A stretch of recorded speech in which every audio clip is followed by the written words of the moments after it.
Hey there and welcome back. This is Ann-Katrine. Ann-Katrine has a problem. Show them. She doesn't have a chair. So she approached me to build her one. But there is an added difficulty level to it because she's a witch.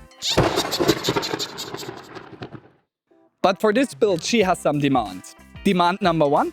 It has to be easy to transport. So I'm thinking about some foldable design. The demand number 2. It has to be medieval. So medieval chair for a witch. Demand number 3. I can give you a maximum range. It's about 100 euro. So 100 euros we have for all the woods. No, for everything included. What? Yeah. For the design, I found that chair online, which is a very nice old style medieval chair. It already looks a little bit like folding, but we don't go for all these little crazy details. We keep it a little bit more simple. So first thing we have to do is to figure out how we get most of our legs out of this. So I wanted to get 2 out of everyone because we bought 6. We're on a tight budget here. I will use CAD for that to plan it, and then I will do a paper template and transfer it to the board itself. We're at 120 by 20 centimeters. 200 by 200. Since we're working in millimeters, we extrude that, and now we can make our drawing on top. So that's our reference object. As you see, it has a little bit of a curve, and we have to transfer this curve on this board, but so that we get 2 out of that. Of course, we will not go for all the little details in here, but overall that should be. So it seems like it is 2 S's connected, and we have to figure out the height of the connection and the height of the seating plane, and overall how we get 2 of those forms out of one board that is pretty narrow with 20 centimeters. So I found a cardboard in my private stash.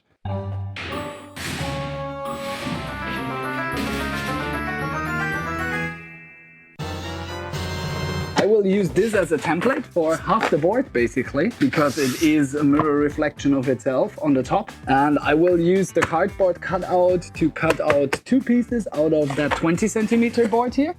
Then I will finish them up and use them as a template for the other one. So the only thing is I now have to figure out how to get the drawing from my computer to this board without owning a printer, because who has that? Only 3D printers, right? I need a knife. The camera is in the way. Sharper than I thought. Pro tip, always use your fresh board as a cutting surface. When you have every tool in the book but scissors. Okay, that's cool. A few moments later.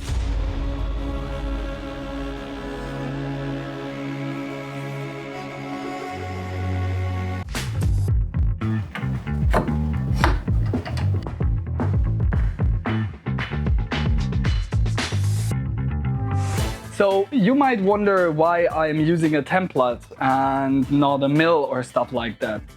The reason why I use a jigsaw is you don't want these pieces to be perfectly all the way, because it should be a medieval folding chair. So in medieval times, I know there were some wooden masters and stuff like that that can produce high quality, but we want to basically let it be like a peasant chair.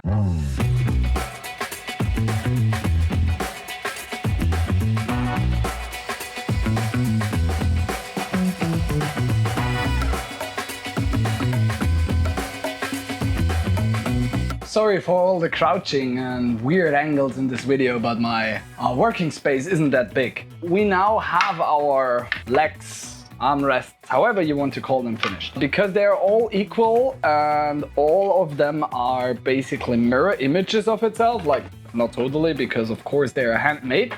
We now have to figure out the height of the chair. So a chair is normally about 45 to 50 centimeters seating height, but because my friend I'm making that chair for is a little bit bigger, like not bigger, like you get what I mean. She's tall.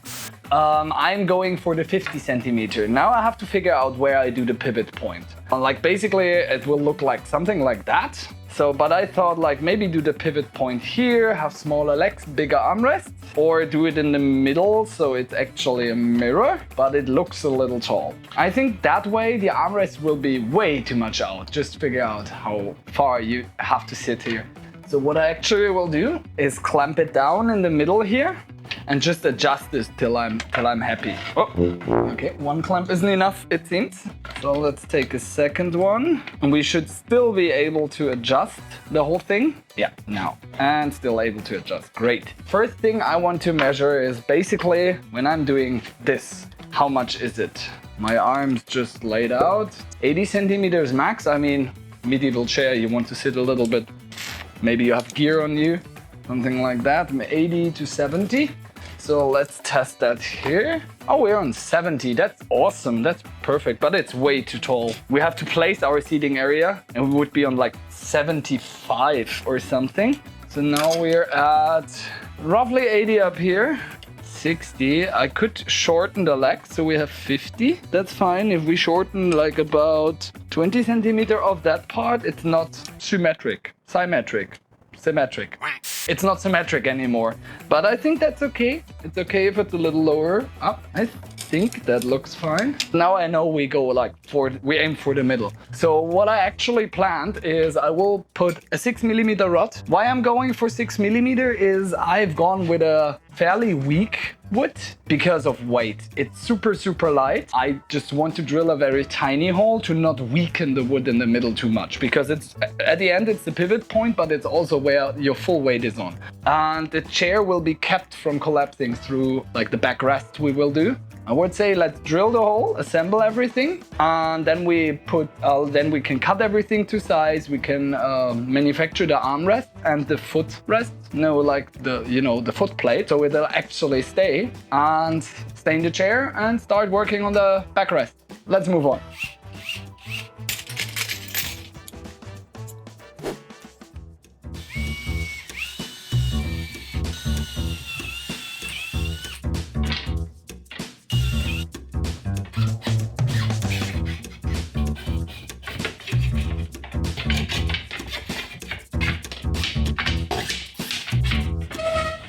So, because this is a medieval chair, I don't want to have basically normal screws anywhere. That's why I bought those.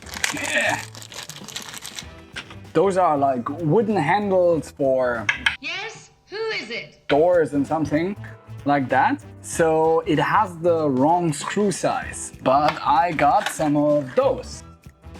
Like that's screw-in wooden, we call it helicoils. I don't know if that is an official one, but this one has actually the 6mm diameter inside, like the M6 thread. And I have to get this one out and glue these one in the middle. So let's see how this goes, because I think that's helicoils as well. So I should be able to grab it with something, maybe just with a drill in backwards and screw them out, because they're normally designed that they have like a righty-tighty. So let's see if I just put it on backwards, if I can get it out. Doesn't seem like it. What is when I just drill them out? Put them in here. This one is a 6mm. Okay, I have to drill it bigger anyways. Yeah, seems to work. I mean, this one isn't that sharp anymore. Let me grab a new one. Let me try with a smaller diameter first. That worked. Now we have to get the inner diameter here, which is a 9. And then the rest will go into the wood itself by cutting. I wouldn't go 9, 12. 14 should be fine. So these one just have a slit here. So we are basically just driving them in, and I will try it first. Let me get you out of the way real quick. Grab a big enough screwdriver. That's what she said. Yeah, that should work. Set them. Let's try to get it in here. It's a little misaligned. It's hard to get them in straight because of the starting thread. Like basically, as soon as you try to screw it over, it starts threatening you. Yeah, that's straight. So let's try it if we can pound it a little in. They should straighten themselves. but not when they're that crooked. So I think 9 is too tight because it's the real inner diameter. Let's see if we have a 10. Okay, let's see if we can set it now. Yeah. Let's go bigger. Go big or go home. Can I even fit that in here? It seems like it straightens itself when it comes down. Not super awesome, but a little bit. I need a bigger one, even bigger. Oh, let's see that it's straight. Okay, and then we fill up the sides with quick dry. Too quick dry. So that's a little filled. Be right back. Okay, set that aside to dry.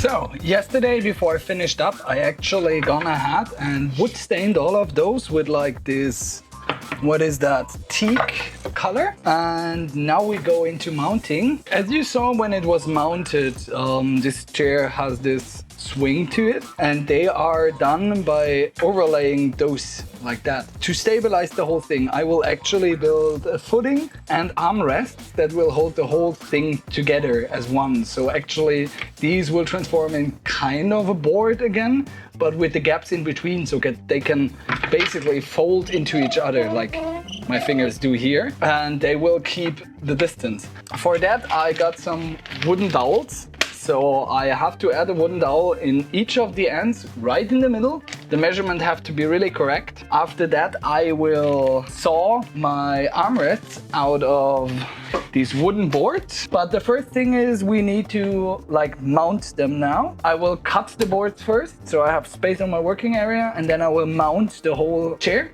So I need like 2 armrests and 2 leg stands. And yeah, that's it.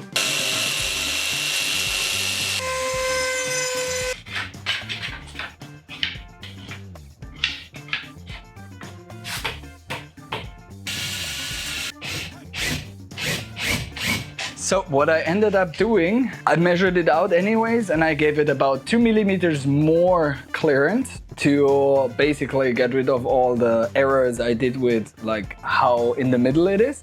I hope it is enough. It will stress this wood a bit, but it will just stress it to each other, so I think it's fine. So I will do a quick try run now. Let's try. Okay, I really hope this is going to work. Let me align all the dowels. Okay, so yep, it's going on there. The length is a bit messed up, so let me adjust for that.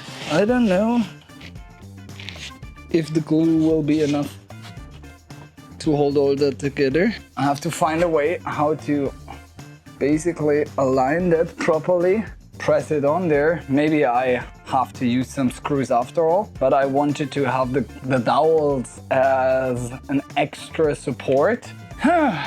I think we go for it, but then how we pull it down. Okay, I need to get some screws in, at least till the glue is dry. So actually, let me put little screw holes everywhere. We can cover them up later with maybe some wooden glue or wood filler or whatever, if we don't like them, or we put just some leather on top. That's a good idea, some leather or some felt or stuff like that. But I want to screw them down so they touch each and every one of those. And then let's see if it's still folding after I've done that. It looks pretty good. Let me quickly test. That's the same as over there. So it goes in pretty easy. Here it has a little bit of a hard time, but it's still doable. Yes. Okay, that looks mighty fine. So let's see if I have small enough screws to put them in here. And if yet, we put on wood glue, screw that side, repeat the process here, flip it over to the other side, and then we're already done with that. And then I have to see for the seating area, cut all that stuff for the seating area, where you actually sit down at the end. That should be fairly easy because it will just be like that. And then you just place it in here, you sit down, done. The backrest will keep it from folding together, if that was a question in your head.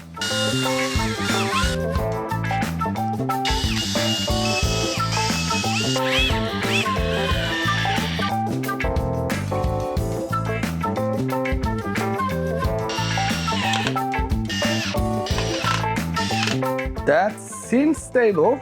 It looks awful, but we will cover it, I guess. Okay, let's do the other side. Same as this. See you when it's done. I'm super happy with the progress so far. It looks awesome. I even love that it's not like super flat here because, I mean, you could use a mill to cut them out. I wanted for it to look rough. I have a mill of about like 1.5 meter by 1.5 meters, so it would be no issue if I want to make a version maybe a little more modern, but it is like an old style or a medieval chair. So I ended up adding screws on top because I couldn't get it super flat. I will cover them later, maybe with some padding and some leather to make like armrest. The cool thing is we're pretty close to the real inspiration we took, but these are, like I told you, like little knobs you can turn.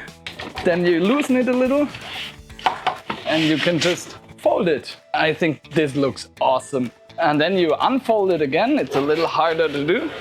You bring it to the right size and you screw it down again. So these screws aren't tight enough to hold you. So we will add, of course, a seating area in here, but these screws can't keep that whole thing from collapsing. So that's why I'm building in a backrest, which you screw in and it will basically keep the thing open and from collapsing. The backrest, I have something special for that because my friend actually drew kind of a logo, you could say, or her tribe or whatever. And I want to transfer that to the wood. But because I am not a very good carver, I will use a little toy. That's my snap maker. It's a combination of a milling machine, a 3D printer and a laser cutter, so you can do all things. I currently have the CNC head installed, which is the milling machine option, of course. I have to still put it up so it's not connected to power or anything yet, because I just recently moved it here, I got it. And yeah, while I do that, you can see how I did the data in CATwork and how I got the program together. It won't be a tutorial. If you're interested in that, let me know in the comments down below. And I will do a full tutorial on the working principles of this machine and how to set it up and stuff like that. But other than that, do the time lapse.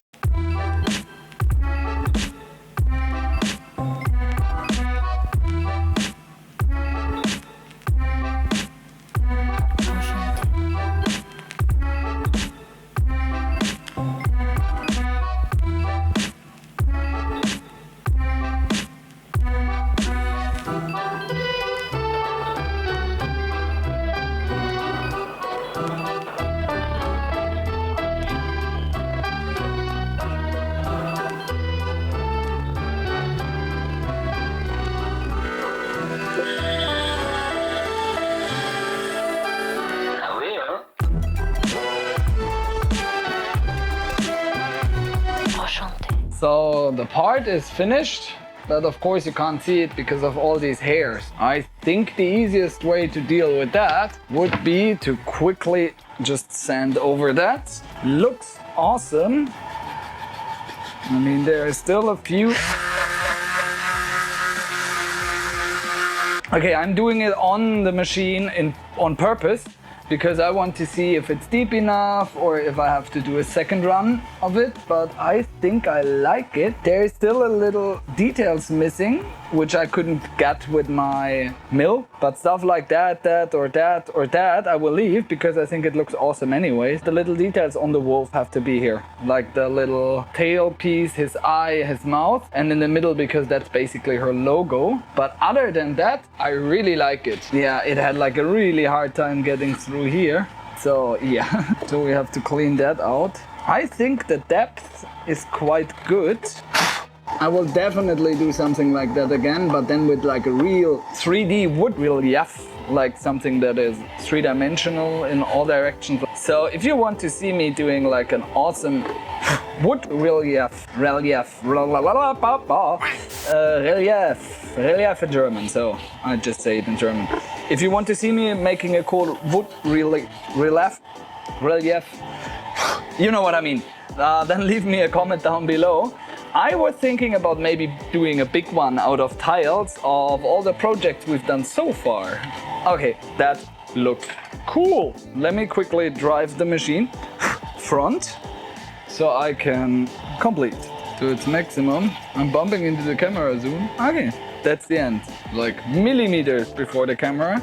And I want to now go in with like a really small like diamond grinder, like 1.2 millimeters, and do some detail work. I will scribe it on there maybe, just a little bit by scratching the part, so I see what I should do. Oh, I don't even need a mill. Let me get my tool out. There we go. Trusty little Dremel, even though I don't think it's a Dremel. No, it's King Craft. Okay.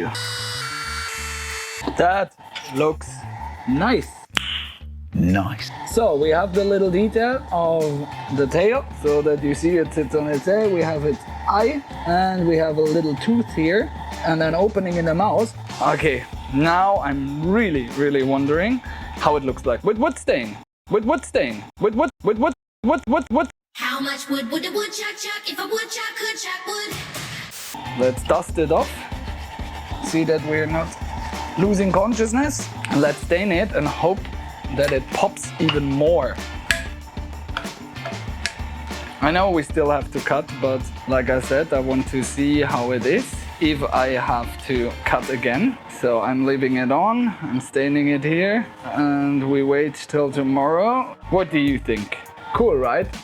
So I let that try now. It will probably take till tomorrow till I can continue. And then I cut out the actual back part.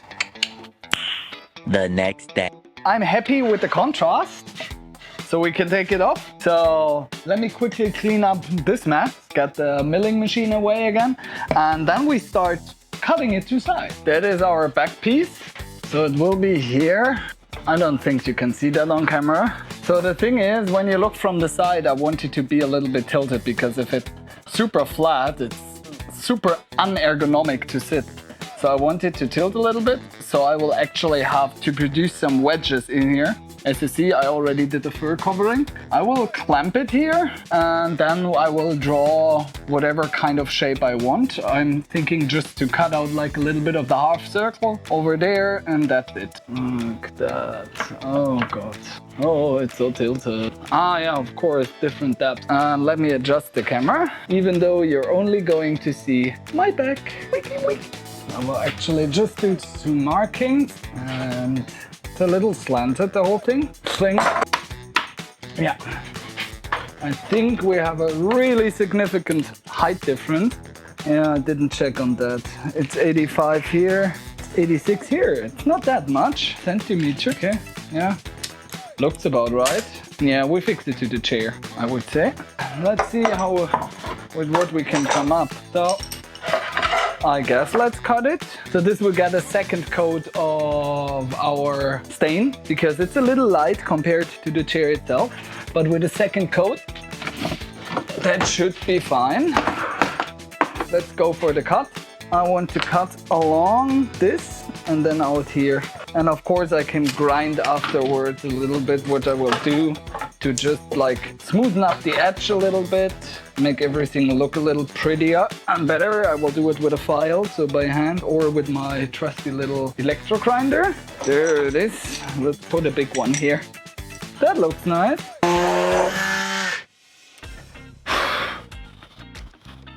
Nice. Really cool.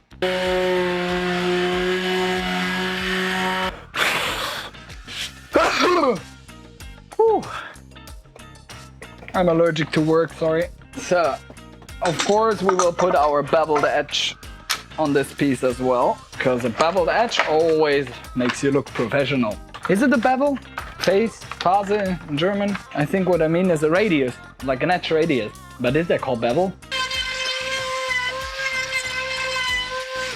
Looks a little ugly here because, yeah, it changed color. But as soon as everything is colored again, it should look fine.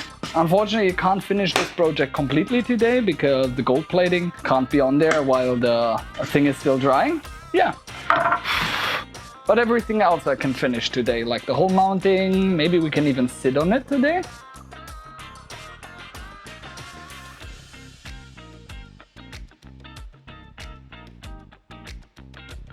Oh, as you can see, our back plate is finished. I love it. So after the second coat of wood stain, you see that the sides here of this milled piece are darker than the rest, so you have a pretty good contrast. It is kind of tacky at some points, not that bad, so I let it dry a little bit more so my gold plating will not stick to anything else. And then we will gold plate these two things. First, let's mount it to the back. My 5mm drill. Now we have to do the seating area. First of all, we see that everything is locked up because that's our measurement with the back piece installed, which actually will keep this chair from collapsing. So it keeps it so it can't spread any further up here. Of course, we need something to sit because that is pretty uncomfortable. This is gold plating leaf. So when you see, it's very fragile. So these are little gold leaves. These ones are super thin, like thousands of a millimeter thin. The thing you do, I have something, it's called Anlegemilch, which means, like freely translated to English, it would be lay down milk. So yeah, I need to brush it on here, just on the parts where I want to have it covered with gold, and then I can put it down with like a soft brush. It's like a makeup brush to brush the gold itself on. And then I need a small little brush to cover that. Do I have a small little brush? Yes. Small little brush where I can brush everything I want to cover. Here I have to be very careful. Maybe I will use a flathead screwdriver for that, or even a pointy one to cover it, like just dip it in and go a little bit like that so I don't overspill. So let's see how that goes. I did gold leaf plating before for my Ironman project or my Ironman coffee machine. Link in the description down below. But there I've gone for a real gold plate afterwards, but that's not what I need here. So I cover what I need to plate real good. And then we have to let it dry a little bit till it gets transparent and sticky. I'm trying not to overspill on the sides, just to avoid that my gold leaf is sticking there as well. Really go to the edges. Okay, so we covered that. We let it dry a little bit till it gets transparent. It already starts here. Okay, I wet my hand a little bit and go over there just to smoothen it a little bit. I hope it's not super sticky on the side. Okay, as good as dry. I want to try it. So the best thing you can do while like working with gold leaf plating, work with tweezers. We take our safety sheet off there, and as you see, every little like wind is already moving that thing. That's why I will stop talking while doing that. So I will just grab it, lay it flat on top, dab it with my soft brush, and then rip the rest off. I can correct a little later, and I can even like scratch some other stuff off if I want to. Let's try it. If you brush over it, the gold itself will rip right off.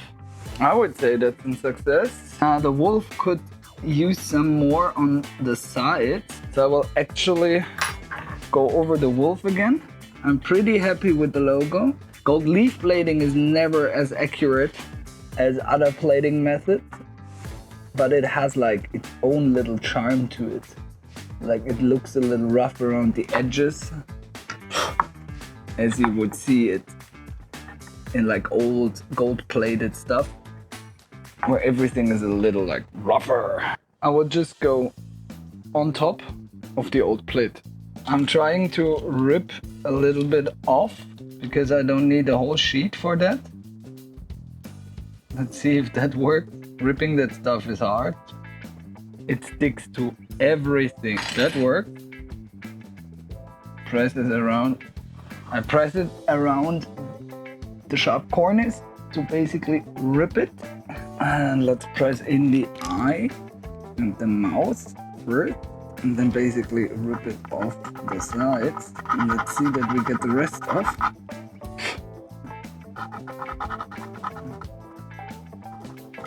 I think I pressed it too much into the wood. Now it sticks on there. See if we can get that off. Okay, I need a brush. Oh, that looks awesome. Just scratching the rest of the wood. Hope for the best. Yeah, it's getting loose. Oh, I like it. I really like it. Nose with a little tooth. Look at that. Ha! Awesome. Really freaking... Let me get in the light a little better. Ha ha ha! How nice is that? I love it. Let's mount it to the chair. Got our screws. Loosen it a little bit. Bringing it together. Line the hole. After repairing everything, it's finished. You see it in the reveal shot. Roll the reveal. So welcome to the final reveal of the chair. And what better place is there than an actual cast